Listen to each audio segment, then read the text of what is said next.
भर्तृहरि शतक जीवन पथ को बदल देने वाले अनमोल विचार। एक मित्र दुखी होकर दूसरे मित्र से कह रहा है, हे मित्र उठो, चलो अब यहाँ से वन में चलें, जहाँ पवित्र कंदमूल फल फूल खाने को मिलेंगे। कोमल कोपलों से भरी सुकोमल भूमि शयन के लिए होगी, जहाँ पर हृदयहीन बेअक्ल धन के घमंड में चूर मालिकों का कोई नामो निशान भी ना होगा।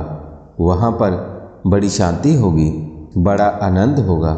अपमानित जीवन जीने के बजाय वन में रहकर लोक परलोक संवारने वाली जीवन शैली अपनाना ज़्यादा अच्छा है। केवल धन के लिए जो केवल क्षणिक सुख देने वाला है, मनुष्य कितना अपमानित जीवन व्यतीत करता है। वन में एक से एक रसीले मीठे फल, झरनों का ठंडा पानी, कोमल लता, कोमल भूमि मुफ्त प्राप्त है। वहाँ ना जाकर सेठों के द्वार पर व्यर्थ ही कैसा अपमानित जीवन जी रहा है। मनुष्य जब वैराग्य ले लेता है तो उसे अपना अतीत याद आता है, और अतीत याद आने पर उसे हंसी आने लगती है। उस समय धनवानों के सामने किस प्रकार प्रार्थना करनी पड़ती थी। विषय वासना की शांति के लिए क्या क्या दुख झेलना पड़ता था। आज मन इन सब तरह की आत्मग्लानि से परे कितना संतुष्ट सुखी है। वैराग्य ही मनुष्य के लिए सर्वश्रेष्ठ है। संतोषी मनुष्य सदा सुखी रहता है, उसका आनंद निरंतर बढ़ता रहता है, कभी घटता नहीं है। वह आराम के साथ सोता है, जबकि धन के लालच में फंसा मनुष्य कभी सुखी कभी दुखी रहता है। भगवान ने सुमेरु पर्वत क्यों बनाया है? ये केवल धन का प्रदर्शन मात्र है, उससे किसी का भला नहीं होता है। अतः संतोष ही सबसे बड़ा धन है। भिक्षा में जो मिले वैरागी को प्रसन्नता के साथ ग्रहण करना चाहिए। इससे घमंड नष्ट होता है, ईर्ष्या द्वेष समाप्त होता है। जिस स्थान पर जो मिले प्रेम पूर्वक लें। भिक्षा में संतोष का बड़ा सुख है। स्वयं शिव भगवान भिक्षा दे ही कहकर माँ अन्नपूर्ण से मांगते थे, जो मिलता उस पर संतोष कर लेते थे। इस संसार में चारों ओर भय ही भय व्याप्त है। सांसारिक वस्तुओं के उपभोग से बीमारी का भय, कुल में भ्रष्टता का भय, धन बढ़ने पर सरकार और डाकुओं का भय, बल में शत्रु का भय, रूप यौवन में बुढ़ापे का भय, शास्त्रों में हारने का भय, गुणी होने पर निंदा का भय, जीवन में मृत्यु का भय। चारों ओर केवल भय ही भय समाया है। केवल वैराग्य ही एक ऐसा गुण है जिसमें किसी प्रकार का कोई भय नहीं है। इस दुनिया में एक ने दूसरे को दबा रखा है।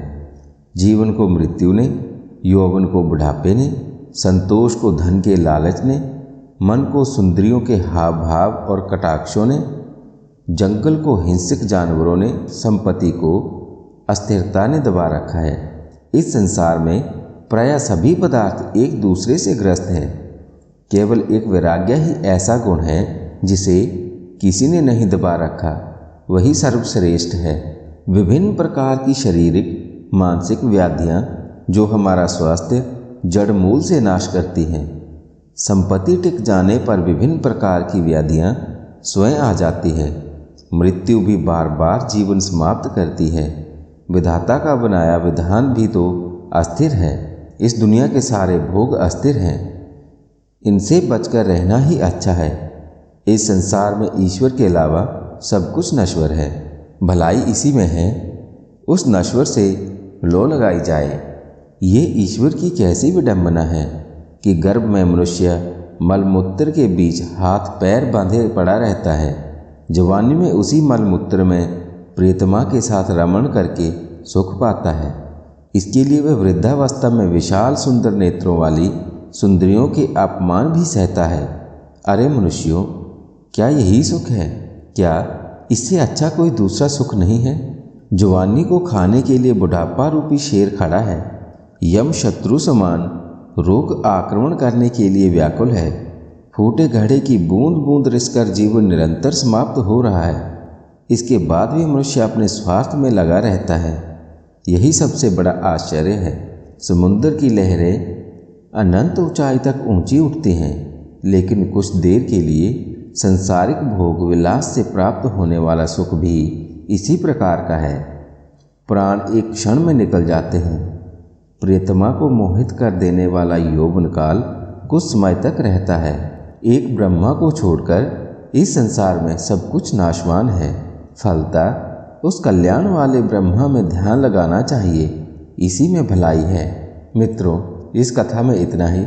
इससे अगले वाले भाग में मैं आपको चिंतन के बारे में जानकारी दूंगा।